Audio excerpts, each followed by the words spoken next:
contentos que nos acompañen en esta jornada de conversación con tres integrantes muy relevantes, históricos, de probablemente, o sea, no probablemente, de una de las bandas más importantes de la historia de la música popular chilena y por extensión también de la música latinoamericana, Congreso, don Sergio Tilo González, Francisco Pancho Sasso y don Hugo Pirovich. Bueno, les quiero obviamente reiterar las gracias a nombre del Centro de Estudiantes Culturales Indígenas, CIR, del Instituto de Historia de la UC y también de la Católica, ¿no?, de la Universidad. Tenerlo acá para nosotros es un tremendo honor. Estamos acá junto a... Mi nombre es Rodrigo Burgos, yo soy periodista. Nos acompaña Matías Hermosilla, que también es profesor del Instituto de Historia, investigador del CIR. Y vamos a estar un ratito, más o menos una hora, 45 minutos, conversando con Pancho, Tilo y Hugo sobre distintos temas, procesos creativos. Desde luego hay un espacio también en que ustedes van a poder formular sus preguntas. Yo quería partir preguntándoles, este año ha sido bien potente para ustedes, aparte del aniversario de los 55 años, han reeditado un montón de discos, lo que, bueno, es muy bienvenido porque eran discos inhallables, carísimos. Pero les quería preguntar por uno específicamente, uno que cumplió, también estuvo en un país un tiempo, que es el debut de Congreso, donde ustedes los tres estuvieron tocando, incluso tú, con que formalmente no eras integrante del grupo, pero ¿cierto? Entonces, medio pollo. Era medio pollo. Entonces me gustaría que me pudieran contar un poco cuáles son los recuerdos de esta grabación de ese disco, cuando ustedes empezaron de alguna manera a forjar esta pregunta desde la juventud, ¿no?, sobre una identidad propia, donde están distintos elementos ahí aliándose. Bueno, buenas tardes, gracias por estar acá. A ver, hay que ponerse en el contexto. Éramos unos adolescentes de Quilpué, muy lejos de Santiago en esos años. No hoy como hoy, que hay buses cada una hora menos, cada 10 minutos, ¿sabes? Teníamos que venirnos a las 6 de la mañana y no habíamos buses y que lo perdías, o tomabas el tren. Entonces ese era el contexto más o menos. Entonces, llegar a grabar a Santiago, a este sello EMI, para nosotros era lo máximo. Llegábamos a la estación Mapocho.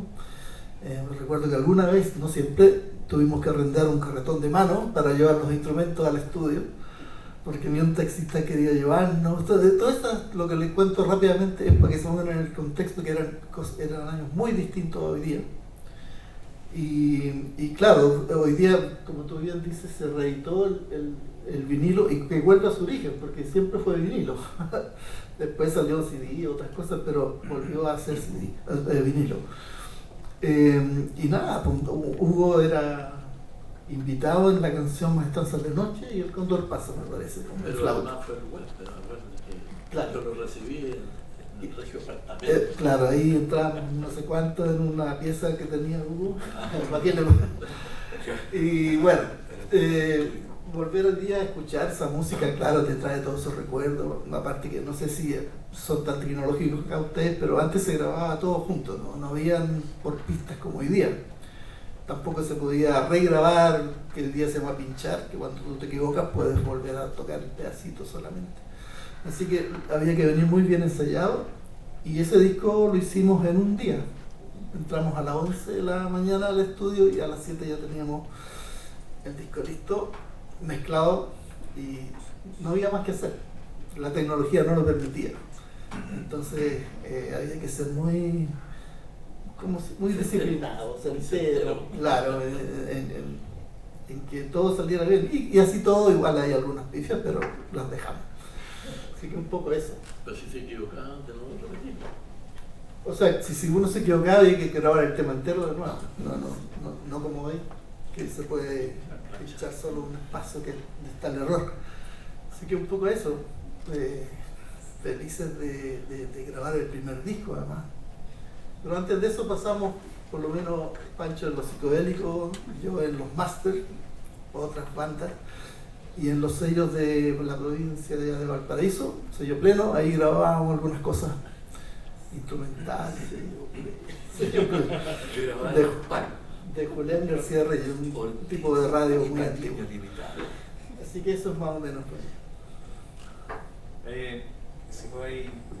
No, qué bonito pensar en esos tiempos y que son actuales también, ¿no? Finalmente igual parte de la música popular a veces esas pifias como que uno las enriquece con el tiempo, uno dice, a lo mejor eso le da esa característica y ese sabor. Y algo que yo creo que es súper interesante como para tener este ping-pong de épocas, ¿no?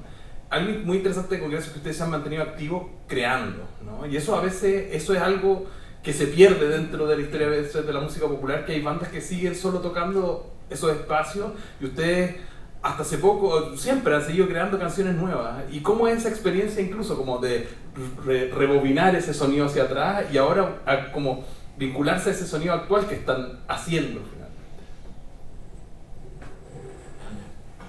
Bueno, no sé qué decir, pero bueno. No, yo creo que el grupo está...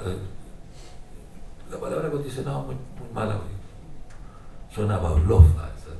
No, tiene que ver, yo creo, con los creadores, compositor Tilo, por ejemplo, y algunos otros del grupo en menor escala, de seguir preocupados, ¿no es cierto?, de crear canciones, crear temas y no claudicar, porque también es muy aburrido repetir, ¿no? Muy aburrido repetir, muy aburrido. Entonces, la gracia es justamente, yo creo, abrir más puertas. El Tilo, cuando empezó su experimento, plurirritmo y cosas, ¿no es cierto?, era tratar de abrir otras puertas, otras ventanas a lo que es la música popular. La música popular de repente es maravillosa, que sirve para bailar, que ustedes lo pueden ver ahora con el reggaetón, ¿sí? Pero también se hace muy monótona. Y cuando uno ya se empieza a repetir, creo yo que tiene que irse un poco para la casa también, ¿no? Porque empieza a bajar las canciones, no me da la voz, voy a hacerla más abajo, pero vamos a hacer lo mismo.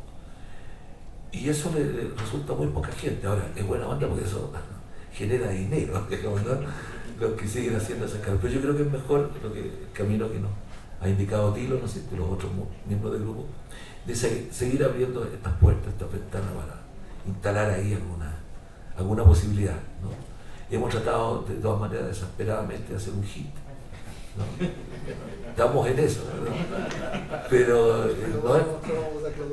no vamos a claudicar en medio, que un hit con J para que no haya problema.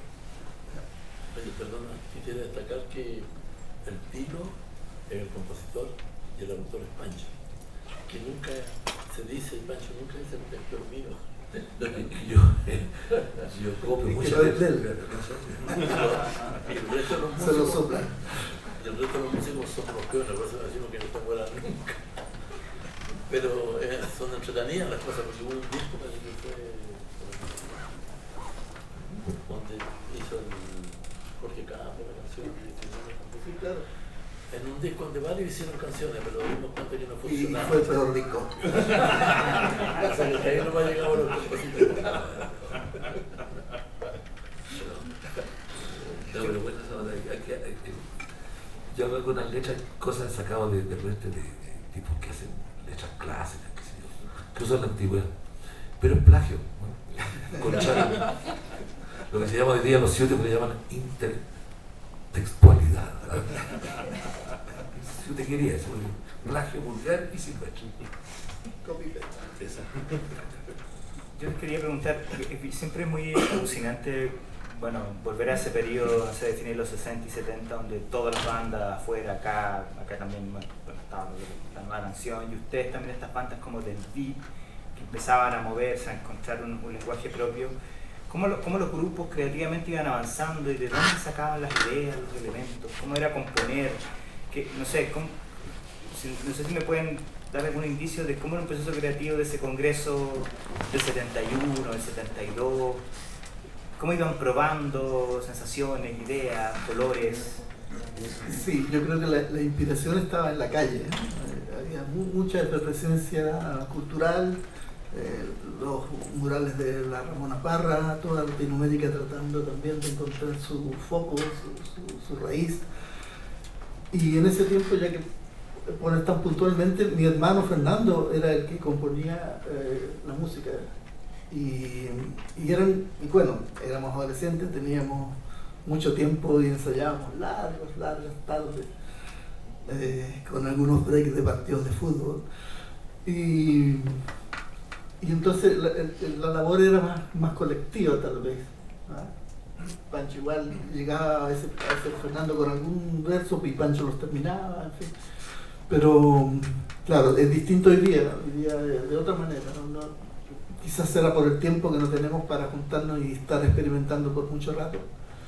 A propósito de la experimentación, yo recuerdo que hubo una época de congreso que nos subíamos al escenario sin ninguna lista de temas, y ni siquiera temas, sino que subíamos a improvisar todo el concierto de lo que pudiera salir, algunos muy buenos y otros terriblemente malos. Pero hubo toda esa etapa de experimentación, como tú bien dices. Pero estaba también una corriente muy fuerte con, no sé, por la nueva canción chilena, nosotros medios psicodélicos también, entonces estas mezclas fue bastante simple llegar a lo que... Bueno, no todos los de esa época se dieron cuenta que se podían fusionar estas cosas, pero algunos sí, y esto es lo que suena, y un poco eso, ¿no? Yo creo que había como dos corrientes importantísimas. Una es la música popular en general en América Latina, también la que llegaba a la música anglo, y por otro lado estaba la Violeta Parra. Claro. Entonces, eso confluye en la posibilidad de, yo creo que el tema del gavilán de la Violeta es absolutamente una especie de fuente Inagotable para poder beber en ella. Entonces, ahí hay experiencia. Y después hay cosas, por ejemplo, que hace el mismo Víctor Jara con el trabajo de la población, ¿no? Donde entran rockeros a tocar con él, que eran de repente departamentos estancos, ¿no? Unos hacían tal cosa, otros hacían otro. Pero es un fenómeno, como dice Tilo, de experimentación. Con esto concluyo. Me acuerdo que nos contrataron una vez en el Liceo San Antonio, en Viña. Y el primer año fue un éxito total. claro, canciones. Entonces tenían canciones. Y el segundo año nos contrataron de nuevo. Pero estábamos en esta etapa así de tírate un lado y había que hacer letras y cosas. Y fueron muy amables, pero dijeron, por favor, no vuelvan más. ¿Cómo no? Ustedes están contra el arte, la típica estupidez que uno cuenta cuando es cabrón. Pero no, yo me habría echado a mí mismo. Pero esa es un poco la... Sí. Y claro, y muchas cosas en la música. Está Luis Sal también, un gran músico docto, y que claro, hizo con Quilapayún, con Inti Illimani, con Víctor Jara, trabajaban juntos también. Luis Sal hizo la cantata Santa María, seguro no la conoce.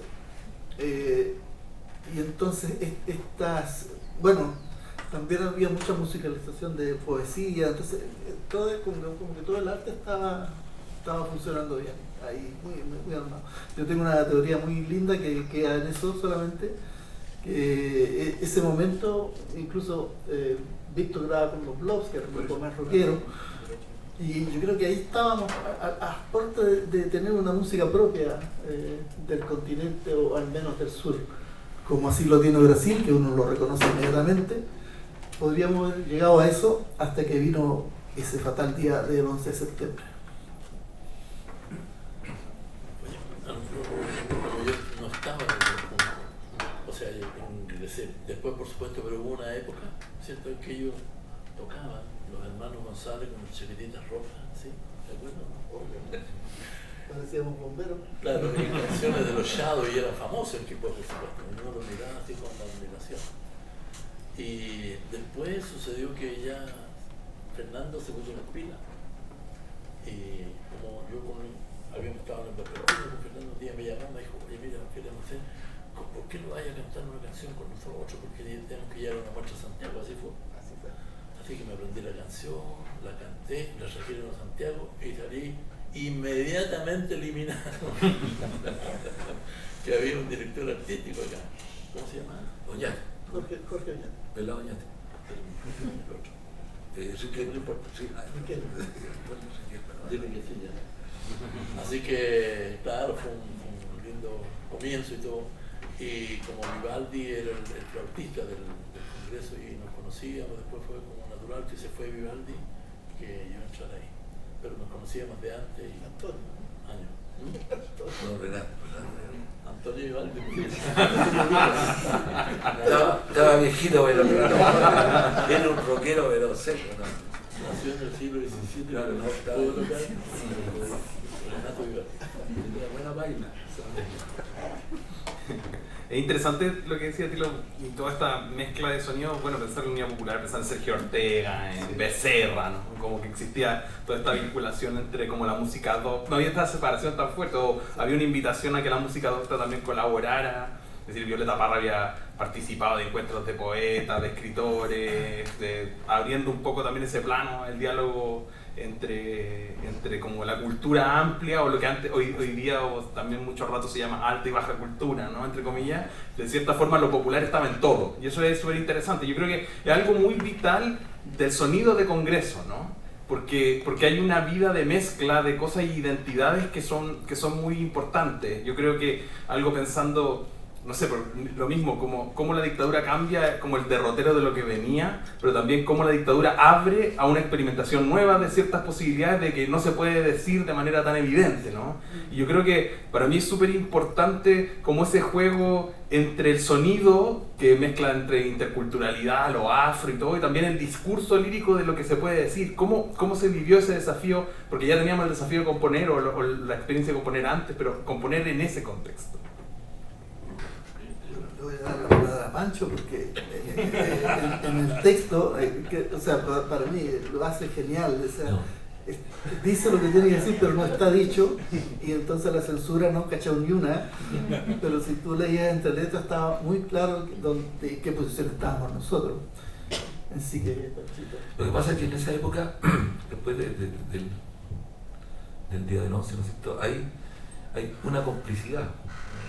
Todo el mundo sabe quién es, dónde está y cuál era, qué sé yo, los malos, tanto del lado del Estado como del pueblo. Entonces había una idea de cantar, ¿no es cierto?, o de hacer letras donde todo el mundo supiera de qué se trataba. Y la gente sabía y aplaudía para callado. Pero si uno lo compara, por ejemplo, cuando llegan los prisioneros, ahí el canto se hace certero, es decir, ¿por qué no se van del país? Nosotros no, mira, hay un lugar en algunos.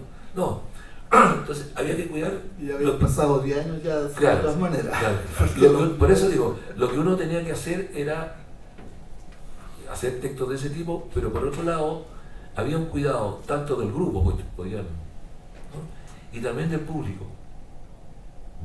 Tú das recitales al pedo, qué sé yo, lugares que hoy día no iríamos ni en brazos, pero había que hacerlo. Entonces, esto pasó en la danza, en la poesía, en el teatro, es decir, siempre se habla como algo fue terrible esa época, pero es también una posibilidad creativa muy grande. Entonces, yo diría, todo estaba al servicio de crear o crear conciencia, pero por otro lado también acompañar, ¿no? Que mucha gente que en ese tiempo la pasó muy pésimo, muy mal. Y sabiendo que este hachazo de golpe militar había separado también lo que decía Tilo hace un momento, de una posibilidad creativa mayor, digamos, de haber interactuado, qué sé yo, con la gente del exilio, por ejemplo. Entonces nosotros tenemos que esperar que llegaran cassettes del extranjero, que te traigo un disco, qué sé yo, así como para callado con una dama que decía Verdi, o Rossini, qué sé yo. Entonces yo creo que esa fue la intención. Hoy día no, hoy día el discurso es absolutamente, bueno, no absolutamente, pero bastante libre, ¿no? Puede sacar la madre a la autoridad, qué sé yo. En ese tiempo no, uno tenía siempre, por ejemplo, una reunión como esta, siempre había un par de sapos, digamos, juleros, ¿no? Pero estaban ahí, grababan, qué sé yo, pero era delicado. A pesar de todo, se decían cosas y generalmente en Química y Farmacia, en Chile, que era un centro súper importante, iban los jóvenes porque de alguna manera escuchaban ahí o hablaban o decían ahí lo que no podía decir en otras partes. Así como una especie de peña que constituían los recitales. Pero los jóvenes muy emocionados y el público en general, a pesar de que se corrían riesgos, nosotros tuvimos recitales en que nos suspendían los carabineros, me acuerdo de la Unión, que suspendieron uno, no podían empezar, al final por ahí se consiguió el permiso y al final los carabineros sacaban fotos con nosotros. Entonces una cuestión muy rara, no ser humano igual que cualquiera, está en otro lado en la exposición. Pero es curioso eso. Y muchos de los que volvieron después conversando a veces con el Quintón, me decían, bueno, pero ustedes estuvieron acá. Y él decía que envidia. Claro, igual, yo creo que para resumir es como una trinchera amorosa, lo que nosotros y otros artistas decidimos quedarnos acá. Así que nos ayudó a nosotros mismos y a la gente que necesitaba a veces escuchar ciertas palabras o gente que se atrevía a decir ciertas cosas que estaban muy, muy perseguidas. A propósito de esa idea que tú expones de la trinchera amorosa, en esa trinchera amorosa, aparte de acompañar a la gente que de alguna manera estaba sufriendo la opresión de la dictadura y generando un espacio creativo y de amor, ustedes también fueron desarrollando cada vez proyectos musicales más ambiciosos y más interesantes. Y a propósito también de una reedición de este año, les quería preguntar un poco, bueno, ahí no está Pancho, pero por el viaje por la cresta del mundo, porque ese disco viene justo después de un hiato, estuvieron 3-4 años donde el grupo suspendió, me imagino, un rato sus actividades, entre medio estuvo también la experiencia de tocar en el Hotel O'Higgins, está por ahí creo que una orquesta de cumbia o por ahí, para copiar dinero, para poder copiar la grabación. Entonces, cuéntame un poquito de esa experiencia, dije que un disco tan importante en la historia de ustedes. Ese disco se demoró, porque bueno, Pancho se fue a Europa a hacer sus cosas. Uy. Y cierto, ahí hubo un replanteamiento, yo estaba estudiando en la Católica música y empecé a componer más yo que mi hermano en ese tiempo. Y empezamos a experimentar y salió ese disco que es Viaje por la Cresta. Justo, como bien tú decías, nosotros estábamos en los veranos en un hotel en Piña, para hacer algunas monedas tocábamos música ambiental, no como congreso, pero algunos músicos de congreso. Y de repente aparece un cantante, así que se creía medio italiano, brasilero, no sé qué cosa, y también llegó al hotel a cantar, qué sé yo, cualquier canción. Y ya empezamos a hacer con él, nos acompañamos. Y después de unos ensayos que hacíamos nosotros como congreso en la tarde, más temprano de nuestra labor en el hotel, este personaje aparece y nos ve ensayar una música muy distinta a la que tocábamos en el hotel, por supuesto. Y se quedó ahí calladito y se fue. Tocamos en la noche y al sábado siguiente vuelve él con una caja de instrumentos que era percusiones, muchas percusiones. Bueno, este personaje era Joe Vasconcelos y ahí nos encontramos haciendo pegas muy distintas a lo que realmente nosotros queríamos.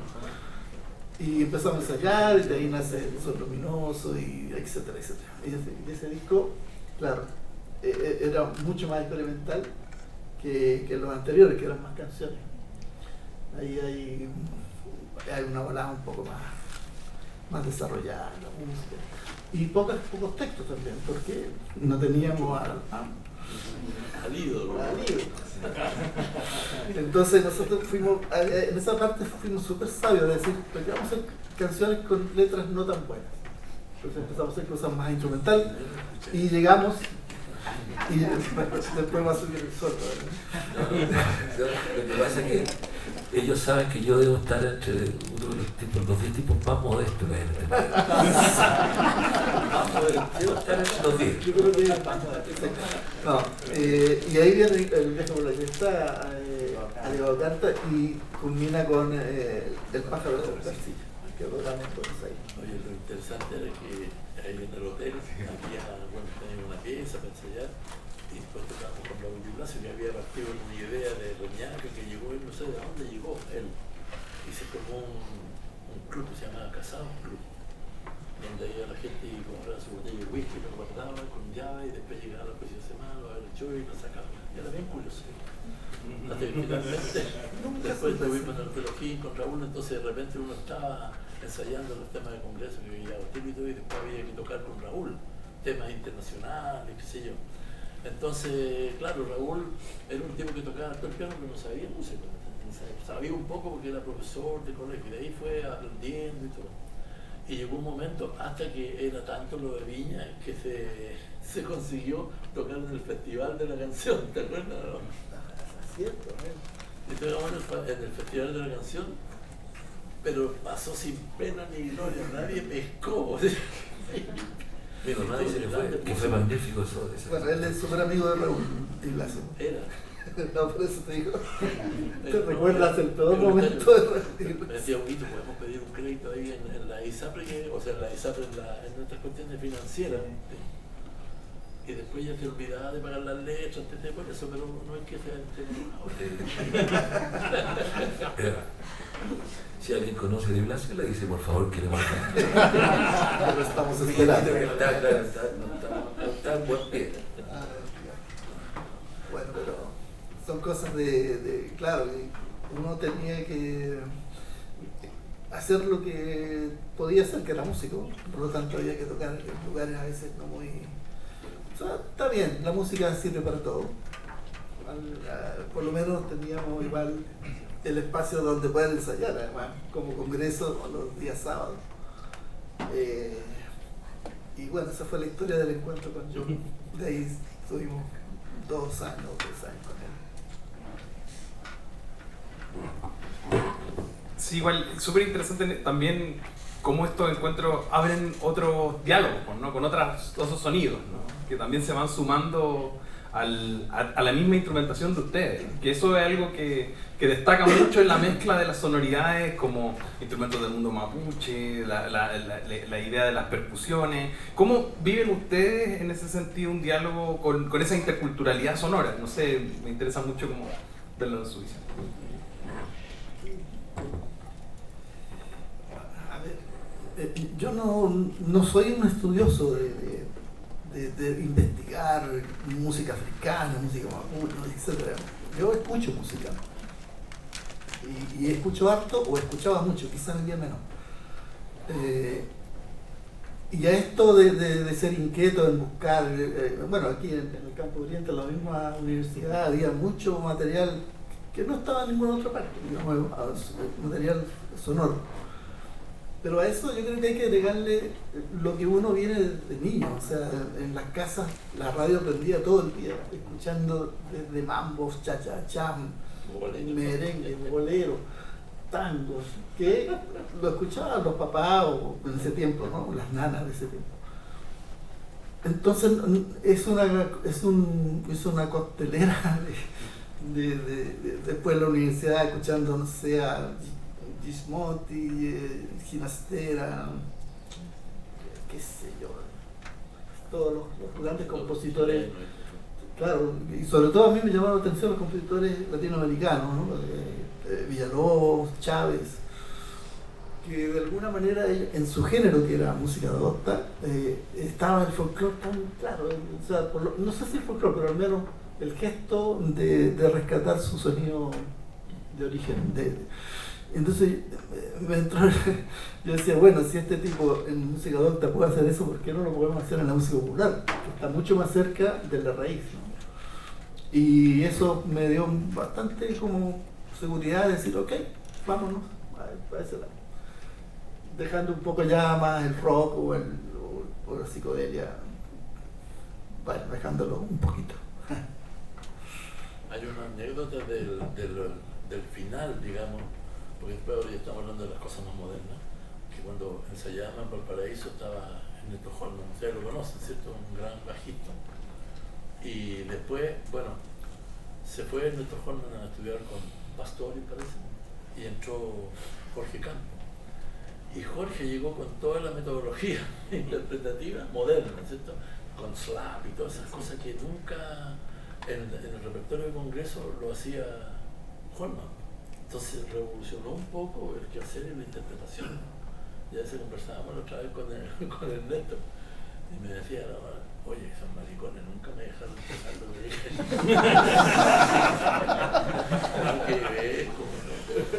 Mira, yo tengo otra aproximación con...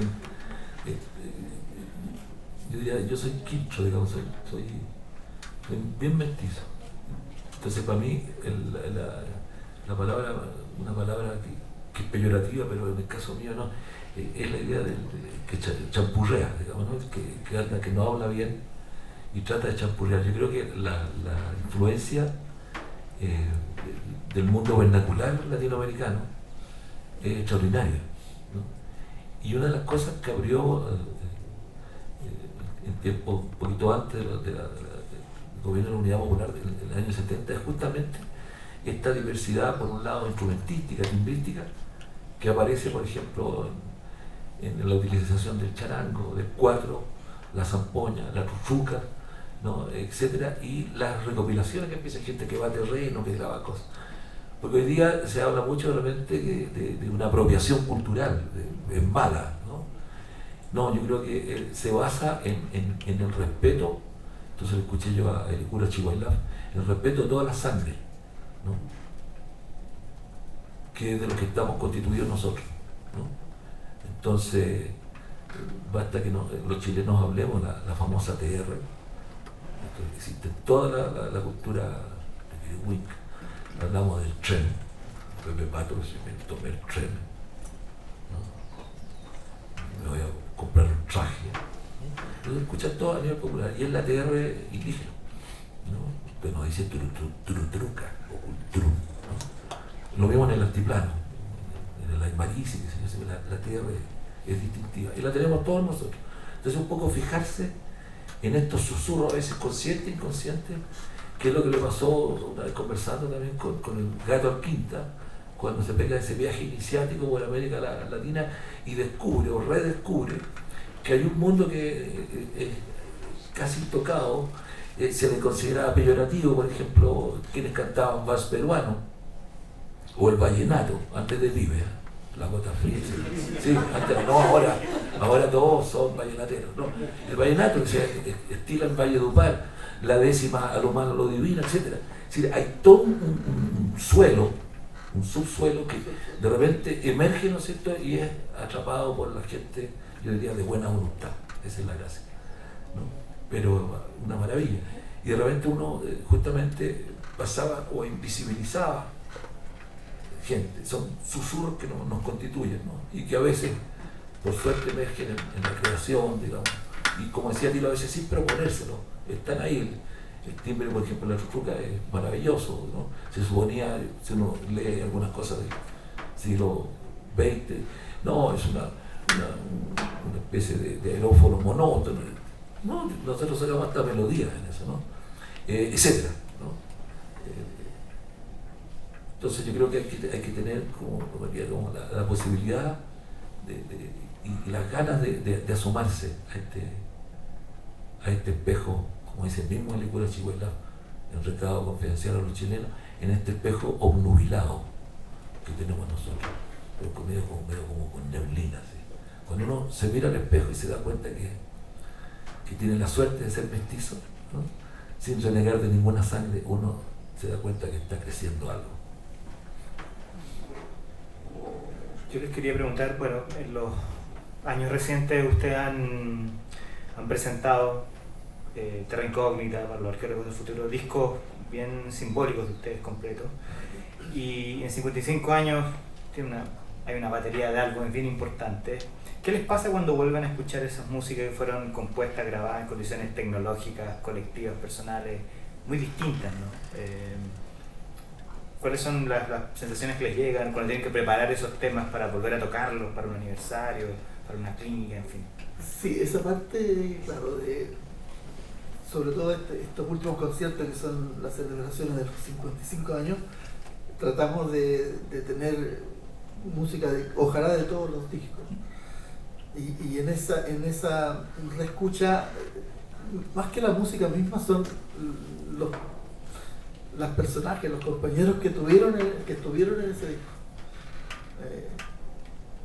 Patricio ya fallecido, está en ese disco, hermanos que ya no están tocando con nosotros, otros músicos más. Entonces es como esa la parte más rescatable de esto, de revisitar los discos antiguos, más que la música misma, sino que está, bueno, Vivanco también, El Pajarito en uno de los discos muy importantes, músico emblemático, sí. Entonces está esa emoción, yo diría, en encontrarse, y en los mismos ensayos, cuando hoy día Sebastián parte un tema que tocaba Vivanco, da su cosa. Si uno se siente un poquito tocado ahí, porque bueno, después claro, ya han pasado muchos años, pero de todas maneras siempre ese recuerdo de los compañeros antiguos está presente, pero a través de la música, ¿te fijas? Y eso hace que uno tenga una mirada, creo yo, mucho más, no sé, más amorosa con esos discos, ¿no? que no están hoy día estas personas con nosotros. Y uno siente la misma emoción que sintió antes. Entonces yo, que soy más viejo, soy más llorón, también me corre en cuando una lágrima, porque es muy emocionante eso. Y la virtud de la música en relación a la literatura, a la pintura, es que se puede siempre estar renovando.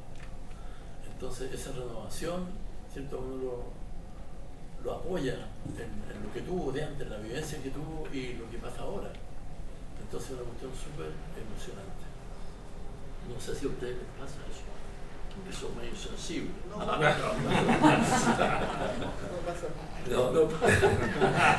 Yo siento también cuando sobre todo me toca interpretar cosas que igual yo más consejo, o yo mismo que tenía una obra, una cosa así, un cierto pudor también, dice, no, pero hay que hacerlo, pero es verdad, la música tiene la posibilidad, lo dice Hugo, de conmover, como la tierra, ¿no? Se mueve, y conmueve a los demás. Si no conmueve, hay que irse para la casa y dedicarse a hacer otra cosa. Yo tengo una última pregunta antes de darle el paso aquí a la gente que tendrá muchas preguntas más. Hablando de eso mismo, de que la música se renueva, y se renueva al tocarse de nuevo y también al componer cosas nuevas, también me gustaría saber cómo es su percepción en este momento de la música nueva, ¿no? Pensando en dónde está la oreja, pienso en, por ejemplo, de repente experimentaciones que han causado como que han sido extrañas, por ejemplo, el Quilapayún y el Inti Illimani histórico con Pablo Chile, que hicieron una canción juntos. ¿Cómo se sienten ustedes dentro de este como universo que yo siempre se los vuelvo a decir, además de que me encanta Congreso de toda la época, me encanta que también sigan haciendo canciones nuevas, ¿no? Porque eso también, además de retocar las canciones, es como poder tener la posibilidad de que toda esta experiencia nace en temas nuevos, ¿no? Y en ese sentido quería ver cómo lo ven ustedes, cómo ven la escena actual más allá. Yo creo que rápidamente yo te diría es una maravilla. Nos sentimos como patos en el agua. Hay desde, que te diría yo, desde el hip hop al reggaetón, etcétera, etcétera. Pero además hay una especie de fuente, ¿no es cierto?, maravillosa de escuchar también en la música popular a lo que podríamos llamar música, lo voy a decir con comillas, femenina. De hace muy poco, ¿no es cierto?, las mujeres estaban encasilladas en temas que se iban a repetir, la nueva ola, etc. Hoy día no, hay grandes cantautores, ¿no? Estoy pensando así de partida, ¿no es cierto?, Magdalena Matei, la Niña Morris, etcétera, etcétera, etcétera, etcétera. Y es difícil seguirle el paso, ¿no? Son geniales, integran música, por ejemplo, ser un disco que acaba de grabar Magdalena Matei junto con la Niña Lafourcade, ¿no?, que es una maravilla, o grabó también con León Gieco. Entonces no le tienen miedo a pasar fronteras y a cantar temas que de repente van más allá de hoy que te quiero y te veré mañana, digamos, ¿no? Entonces ahí yo creo que hay una cosa importantísima, y nosotros estamos, el último recital que tuvimos ahí en el Caupolicán, invitamos a algunas musas que cantaron junto de nosotros, inolvidable, además precioso, ¿no? El Kila con Pablo Chile, qué bueno, claro. Ahora la idea es que conserven, que sea una nueva cosa, y también algo que es re difícil, lo digo yo, también cuando llega a una cierta edad también, saber bajarse del bus, porque de repente también uno empieza a dar como Claro, Eso de andar con muletas, ya no. no, pero que yo, tienen razón, estoy feliz. Yo lo hago para inspirar lástima. Eso Sigo vende. la estrategia, no, entonces me dijeron reventa, mi abogado me grabó. Oye, no, quizás un poco más con la música. Hay música para todo, para celebraciones, para bailar, para reflexionar, para acompañarte. Y dejémosla ahí. Ahora, que uno siempre se va a quejar porque los medios solo le dan cabida a una sola, eso es cierto. Pero la música es para todo, o sea, para todo momento va a haber música. Entonces, hasta para un funeral. Entonces, dejemos que estén y van a ir quedando los que tienen que quedar, si eso es natural. Pero es cierto, hay que poner, creo yo, no sé, más oreja a los textos generalmente, ¿no? El ritmo está bueno, pero algunos textos, no sé, me claro. Perdona, yo no sé si hay, antiguamente hay algunas letras un poco procaces que no se merecen ni los escuchas ni los músicos, ¿no? Es re fácil hacer ese tipo de tema. El ritmo es maravilloso, una maravilla. Yo estoy pensando hacer así lo que hicieron los Bee Gees con la música disco, que se acabó después, hacer un reggaetón así, pero ya, de noche, pero no he podido. Hay un músico que se llamaba, bueno, el que hizo la batea a los mayores, deben acordar, Tony Taño, y en una gira que fuimos a Cuba, él decía, mira, la canción más mala que he hecho es la que me ha producido más dinero. Y la otra vez había una entrevista de un reggaetonero que decía lo mismo. Sí, yo he ganado mucha plata, pero la música es muy mala. No, pero es verdad, ustedes conocen al Tata Barahona, ¿no? Claro. ¿Por qué fue famoso? Porque de bueno, el rojo loco. Y tiene canciones hermosas. Sin embargo, tiene una cantidad de seguidores por esa canción. Bueno, nosotros todavía no hemos encontrado esa vuelta.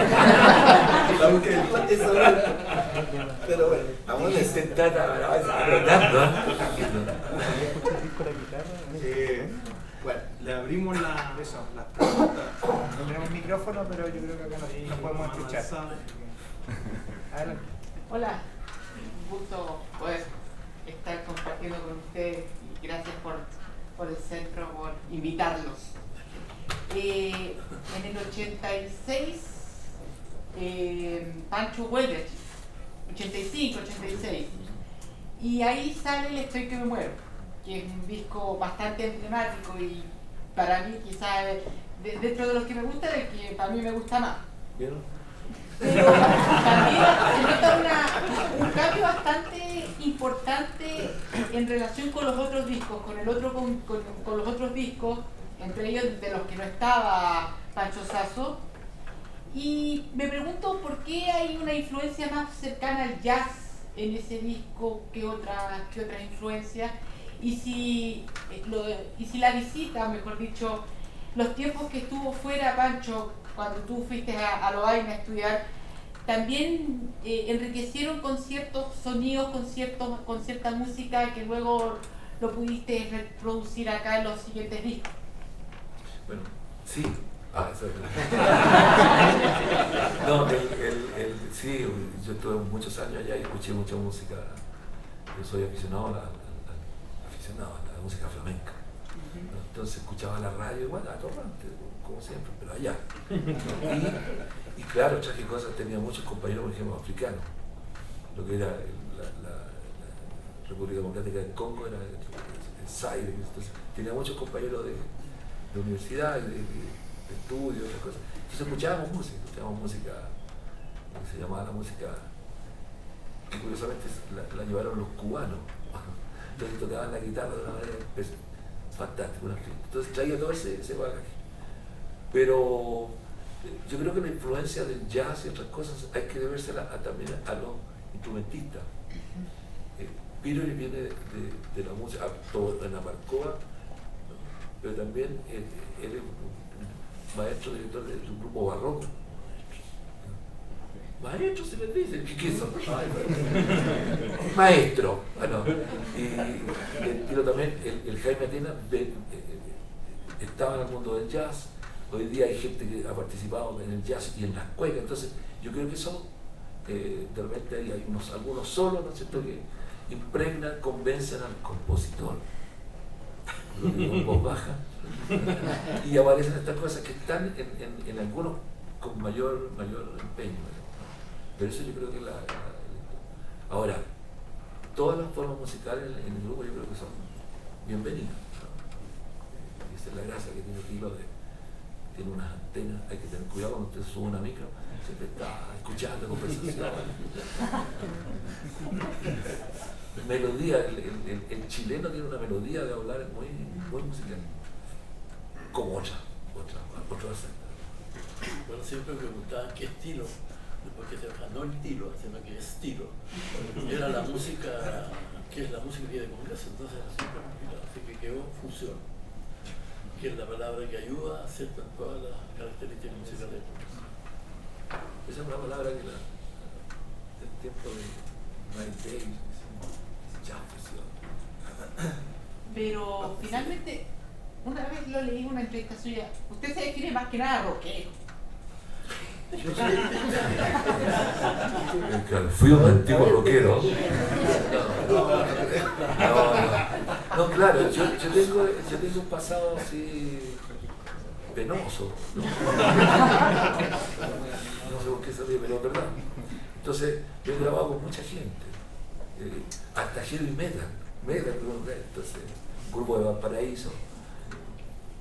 Me gusta la fuerza que tiene el rock and roll, qué sé yo, pero tampoco soy bajista.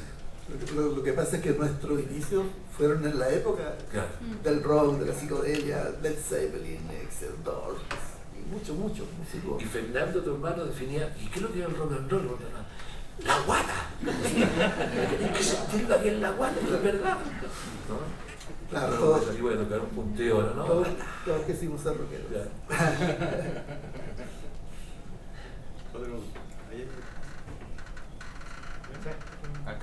No, ya, pregunta ya. Yo quería preguntarles un poco sobre lo que venían hablando usted, maestro Hugo, y usted, maestro Pancho, respecto de los integrantes nuevos que vienen entrando, ¿no? ¿Qué cosas le aportan Sebastián Almarza, Federico Faure, que son maravillosos? ¿Y por dónde les gustaría seguir experimentando? Entendiendo que han experimentado harto, que es un 55 años, pero que esperemos que les quede para rato. Voy a hablarlo desde la parte del compositor. Por lo menos yo, trato de hacer la música para los músicos que están a mi lado. Entonces ahí te das cuenta tú un poco los discos que pueden ser distintos, porque hay distintos integrantes. Viaje por la Cresta, Holman y Aníbal eran virtuosísimos en su labor. Después la potencia de Jorge también. Y hoy día, claro, tenemos a Federico, que viene un poco del mundo de la cueca, Sebastián un poco más funk. Entonces imagínate lo que... Más fusión todavía. Claro, entonces uno escribe, pero el aporte de ellos está desde su mirada, desde sus zapatos, ¿no? Entonces eso hace que también que la música te agarre un vuelo distinto, con distintos instrumentistas en su momento. Yo creo que eso es un poco la respuesta a... o sea, es complicado decir, no, vamos a hacer música tal como la hacíamos antes, si los músicos de hoy son otros. No va a resultar. Obviamente en los conciertos hacemos un espacio para tratar de tocar esas canciones muy antiguas a la sonoridad más o menos semejante. Y también una cosa que se agregó con ellos es que cantan, no como solistas, pero ahí aparecieron los coros, que son súper importantes. Siempre pensamos nosotros que lo más importante es la palabra, la voz, ¿cierto? Y sobre todo cuando hay una armonía, ¿cierto? Vocal al lado, eso ayuda mucho. Mira, en el último disco. No, o sea, sí, eso. Sí. No tiene que ver con eso, sí. Es verdad que uno se sienta como... Ahora, yo te escuché a ti con mucho agrado, digamos, sentido. Los nuevos... Pero no cantar. No, los nuevos, pero llevan como 20 años. Pero son los más jóvenes. Claro, entonces, claro, el más nuevo protegen a los abuelitos. lleva 18 años con nosotros.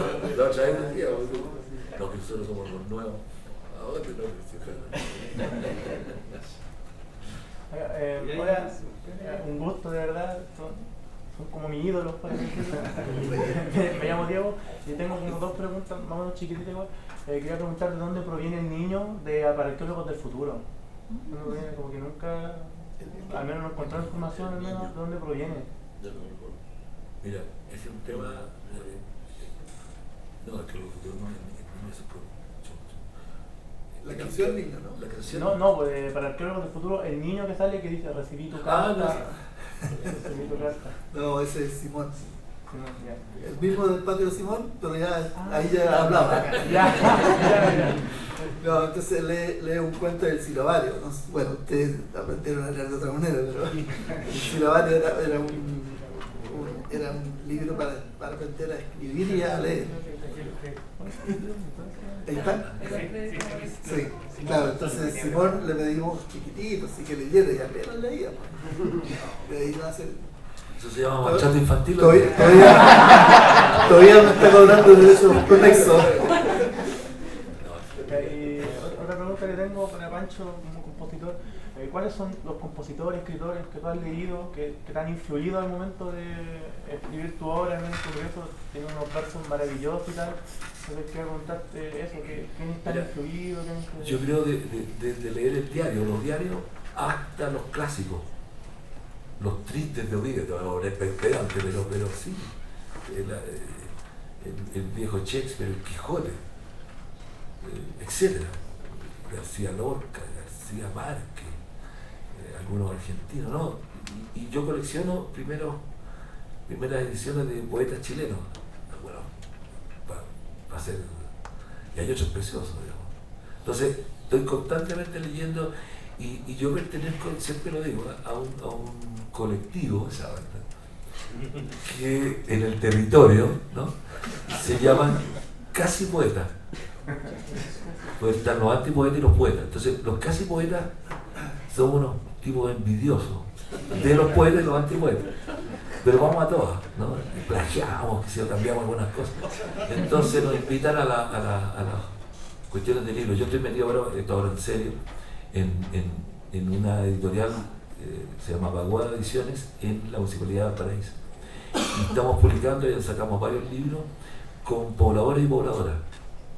No le exigimos que escriban bien, que haya falta de ortografía, sino los publicamos de distribución gratuita. Y cuentan sus propias vivencias, las huerteros y huerteras de huertas populares que hay. Otro, Valparaíso escribe para no olvidar, que fue a los 50 años del golpe. Entonces escribieron desde niños chicos que les escribían cartas que se llaman Pinochet a gente que padeció. Hay una señora, por ejemplo, que escribió que no le abrió la puerta a una amiga. Y la amiga, bueno, la mataron. Entonces, después de no sé cuántos años, a través de un texto, trata de limpiar el alma. Entonces, ese tipo de cosas. Y es hermoso ver parir estos textos donde uno hace no, ni siquiera de matrono o de matrona, sino que se hagan posible. Entonces yo leo de todo, hay que leer de todo. El tipo que se dedique a hacer cosas, además escribir para el tilo, las letras es lo más complicado que puede haber porque no es cuadrado. Y para decir algo en español realmente es muy difícil, en castellano, pero se puede hacer. Y no crea que yo me siento a escribir de repente, esto no. Yo llegaba a grabar 2 minutos antes a escribir de repente una letra, porque es que le pongo acá. Quien era uno de los más grandes letristas fuera de la Violeta Parra, que son verdaderos poemas, es el Pato Mans. El Pato Mans tiene textos hermosísimos. Temperatura. Se la hizo, se fue a una pieza al lado, Lolo Salina le hizo una melodía y le tuvo la letra pero en 3-4 minutos. Entonces uno está habitado, yo creo, de repente en algunos momentos por el lenguaje. El primer territorio que uno habita es el lenguaje. Entonces, si quiere hacer letras, lea hasta manuales de confección, le va a servir. Tenemos espacio para una última pregunta. Gracias a la organización, a los miembros del Congreso por participar. En base a lo que dijeron, es claro cómo ha cambiado con la tecnología la grabación, que ahora es mucho más sencilla. Quería saber cómo ha cambiado, si es que ha cambiado la composición con la tecnología y cómo ha cambiado, perdón, si el cambio de la tecnología con el paso del tiempo ha afectado también la composición. Mira, yo alguna vez hice unas clases de producción musical y lo que siempre le decía a mis alumnos es que compusieran en un piano, no en el computador. Porque en el computador tú haces unas cosas así, suenan lindas, 4 compases, y las ganas de copiarlo están ahí y se puede y avanzas rápido.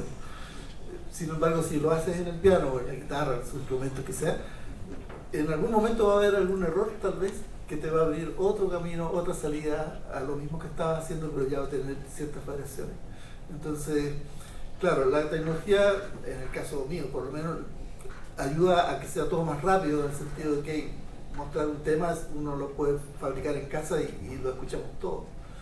Pero no debiera de ser como la herramienta para componer la nueva tecnología, sino que ojalá volver a componer con la guitarrita o el piano y luego puedes procesar en tu computador y poner todas las... Por ahí, por lo menos así me funciona a mí. ¿Alcanzo? Sí. Ya, bueno. Primero que nada agradecerle la instancia de 3 maestros. A lo largo de los años ustedes han hecho muchos discos y muchas 10 canciones. Y esta pregunta va para los 3, es una respuesta personal. Pero nosotros somos congreso.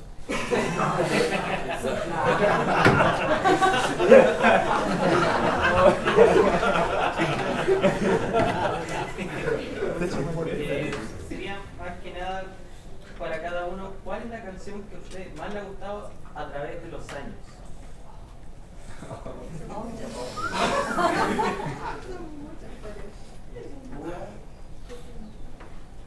La que no hemos hecho todavía. La que falta por hacer. Barça, respuesta a Barça. No, mira, yo tengo 2 canciones, no porque sean las mejores, sino que una que le dediqué a Simón, que es El Patio de Simón, y la otra, La Canción que te debía, que hace muchos años no se la había hecho a mi hija. Por eso no. Claro. Y ahí están las 2 canciones, pero no sé si son las mejores pero son mis preferidas. A mí me conmueve la canción del poema musicalizado de Neruda, Amo la muerte de un marinero. ¿Qué ves? Que esa versión de Congreso me pareció espectacular. Yo conocí a otro que hizo la Nai Stratigopoulos, que musicalizó poemas de Neruda, que fueron medio bien amigos.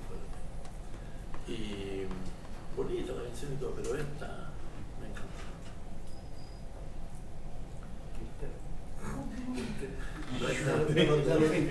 No, de verdad, es que es como... Depende del momento, fíjate. Depende, hay canciones que, por ejemplo, de repente reflejan el amor que no pudo ser. Y el culera a lo mejor el tema, pero no lo canta. Y empieza con el tiro de... Otra canción que al contrario, fructificó el amor. Entonces uno la canta con un cierto rubor. Depende de las cosas. Porque uno, cuando escucha Congreso, es muy raro. A ver, si me preguntan de otro grupo, yo te digo de inmediato. Pero Congreso no es que me guste todo, porque depende del momento de la actuación. Y depende también quién la tocaba, como decía tú, quiénes estaban ahí, ¿no? Claro, porque la sonoridad va... La sonoridad y además el zurdo, digamos, el zurdo de ver exacto. Entonces yo te diría, mira, es como un patriarca, no patriarcal, pero un patriarca que tiene muchos hijos. ¿Cuál es más lindo? Tan feo, el tonto. Yo te digo, yo vengo de una familia de muchos hermanos, ¿no? Éramos 7. Y yo sé, yo era el feo de la casa, el mayor, pero los otros son sí, salieron mejor. Mis papás fueron mejorando la mano a medida que... Sí, ¿verdad? Claro, no, yo fui 7 veces una mierda, guau, tenía amor. Entonces, es lo mismo, pero mi mamá decía feíto, pero es mío. Es la misma. No sé si contesté la pregunta que me vamos a decir. nosotros tenemos un concierto hoy día en Viña, en el Teatro Municipal. Entonces tenemos prueba de sonido muy pronto, así que... Eso, muchas gracias por venir. Muchas gracias, un aplauso a... Perdón. Bastante breve. El próximo año se cumplen 30 años del Por Amor al Viento. Entonces, es un disco que está bastante perdido porque no se encuentra en copia, no está en plataforma. Y la pregunta es si tienen pensado hacer algo con ese disco y si está lista la reedición. La Sony tomó un compromiso de empezar a reeditar todos los discos. Y como lo hizo la Sony, la EMI dijo, yo también. Y se empezó a sacar los vinilos de la EMI. Ese sí, pues debe estar en carpeta ahí como para hacerlo. Y aparte de lo que tú dices, el próximo año también se cumplen 50 años del Terra Incursion. Bueno, muchas gracias. Muchas gracias.